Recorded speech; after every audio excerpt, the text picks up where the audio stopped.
안녕하세요. 오늘도 하나님께서 주시는 은혜와 기쁨이 넘치는 하루가 되시기를 축복합니다. 다 함께 찬송가 357장을 찬양하시겠습니다.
하나님께서 오늘 우리에게 주시는 말씀은 에베소서 6장 12절의 말씀입니다.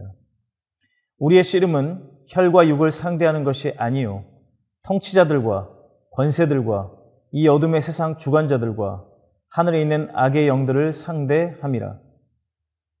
영적 전쟁 그 6번째 시간입니다. 지난 시간 우리는 우리의 싸움의 대상이 아닌 것을 살펴보았습니다. 그것은 혈과 육을 가진 사람 그 자체가 우리의 싸움의 대상이 아니라는 것이었습니다. 오늘은 그렇다면 우리의 싸움의 대상은 누구인가를 말씀을 통해 알아보겠습니다. 성경은 이 세상에 두 개의 영적인 나라가 존재한다는 것을 가르쳐줍니다. 하나는 세상 나라 혹은 사탄의 나라이고 다른 하나는 하나님의 나라입니다. 세상 모든 사람들은 이 두 나라 중 어느 한 나라에 속해 있습니다. 둘 다 속해 있거나 둘 다 속해 있지 않은 사람은 없습니다. 나라, 국가의 가장 핵심은 통치권에 있습니다. 사탄의 나라에 속한 사람은 사탄의 지배를 받고 하나님의 나라에 속한 사람은 하나님의 다스리심을 받습니다. 그리고 이 두 나라는 현재 치열하게 전쟁 중입니다. 하지만 성경은 언젠가 세상 나라, 사탄의 나라는 망하고 하나님의 나라가 완전하게 이루어지게 될 것을 예언하고 있습니다. 계시록 11장 15절 말씀에 가로되 세상 나라가 우리 주와 그 그리스도의 나라가 되어 그가 세세토록 왕노릇 하시리로다 하니, 우리가 아는 것처럼 국가에는 국가의 지배력이 효과적으로 시행될 수 있도록 조직과 그 조직을 다스리는 권력자들이 필요합니다. 이것은 하나님의 나라와 사탄의 나라 모두 동일하게 적용되는 부분입니다. 결코 동일선상에서 놓고 비교할 수 없지만 하나님의 나라는 하나님을 왕으로 모시고 하나님의 수많은 천사들이 다스리고 있다면 사탄의 나라는 마귀를 왕으로 모시고 수많은 귀신들과 악령들이 지배하는 구조를 가지고 있습니다. 그리고 비록 악한 존재들이지만 자신들 안에서는 분쟁하지 않고 질서가 유지되고 있음을 예수님께서 말씀하셨습니다. 마태복음 12장 26절 말씀에 만일 사탄이 사탄을 쫓아내면 스스로 분쟁하는 것이니 그리하고야 어떻게 그의 나라가 서겠느냐.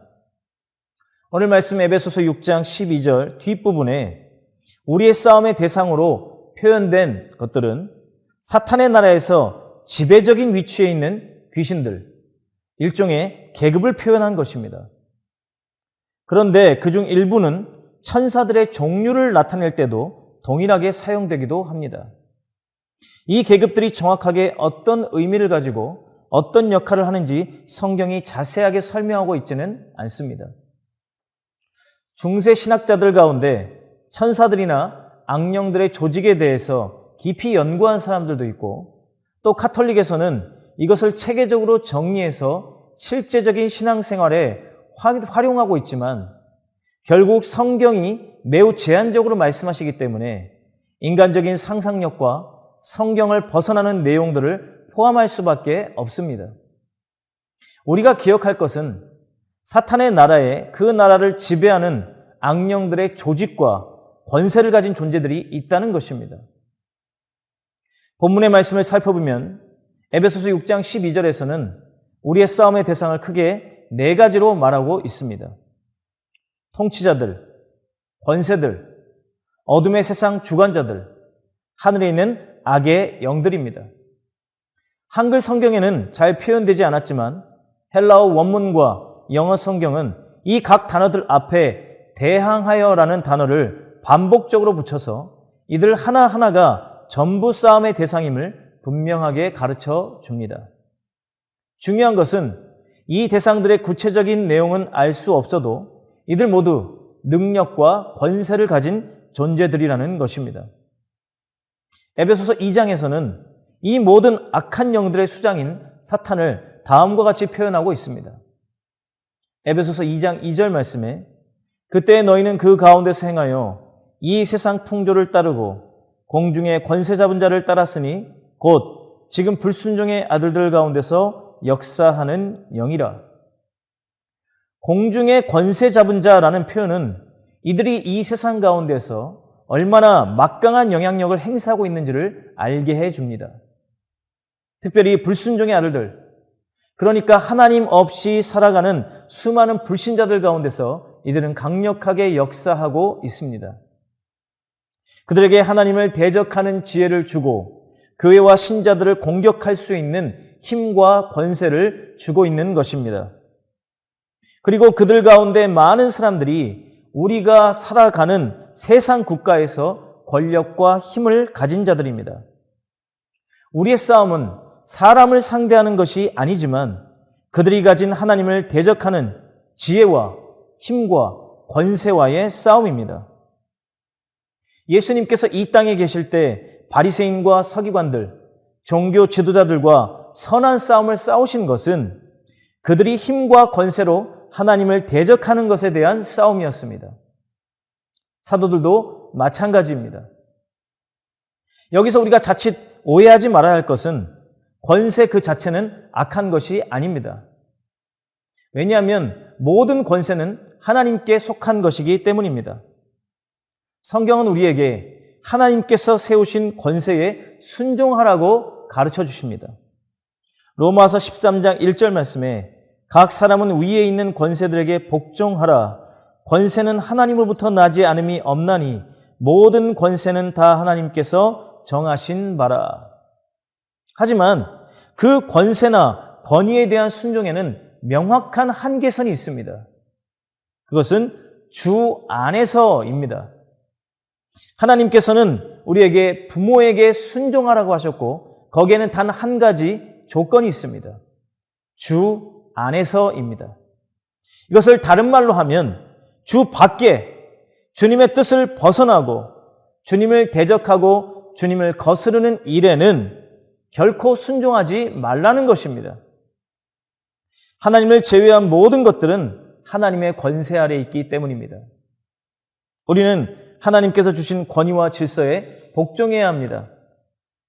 직장에서 상사의 말에 순종해야 하고 국가를 통치하는 법과 질서를 지켜야 합니다. 하지만 그것이 하나님을 대적하는 것이고 나의 신앙과 교회를 무너뜨리는 것이라면 그 대상이 아무리 강한 힘과 권세를 가졌다 할지라도 그것과 싸워야 합니다. 우리가 잘 아는 것처럼 국가라는 이름으로 얼마나 많은 하나님을 대적하는 행동들이 행해지고 있습니까? 학교에서는 하나님께서 세상을 만드셨다고 가르치지 않습니다.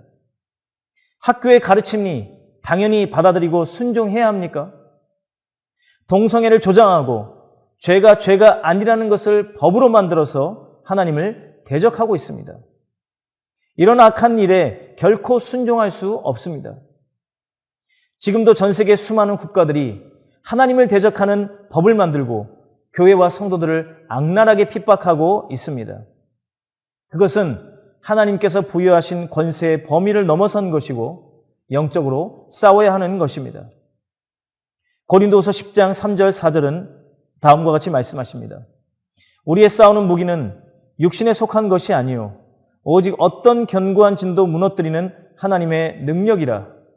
모든 이론을 무너뜨리며 하나님 아는 것을 대적하여 높아진 것을 다 무너뜨리고 모든 생각을 사로잡아 그리스도에게 복종하게 하니. 끝으로 이 싸움의 대상은 꼭 외부에만 있는 것이 아니라 우리 안에도 분명 싸워야 할 것들이 있습니다. 내 안에 하나님을 아는 것을 대적하는 것들이 있지 않는지, 나도 모르게 하나님이 주신 생각이 아닌 사탄이 준 생각에 사로잡혀 행동하고 있는 것들은 없는지, 그러한 습관들은 없는지 말씀 앞에 나 자신을 비추어 보아야 할 것입니다. 오늘도 우리의 싸움의 대상을 정확하게 알고 영적 싸움을 싸우시는 성도님들이 되시기를 바랍니다. 마치시고 함께 기도하실 때 두 가지의 기도 제목을 가지고 기도하시겠습니다. 첫 번째로 교회를 향한 세상의 많은 영적 공격과 싸워서 승리하는 우리 교회가 되도록, 두 번째로 우리 교회가 파송하고 후원하는 세계에서 사역하시는 선교사님들이 사역의 현장 가운데서 영적 전쟁에 승리하실 수 있도록 기도하시겠습니다. 하나님 아버지, 우리가 싸워야 할 대상이 사람이 아니라 이 어둠의 세상 주관자들과 공중의 권세 잡은 자임을 깨닫게 하심을 감사합니다. 오늘도 세상 권세 앞에, 돈과 사람의 힘 앞에 무릎 꿇지 않게 하시고 오직 하나님의 능력으로 담대하게 일어나 우리에게 주어진 영적인 싸움을 싸우는 믿음의 성도들 되게 하여 주시옵소서. 우리 구주 예수 그리스도의 이름으로 기도합니다. 아멘.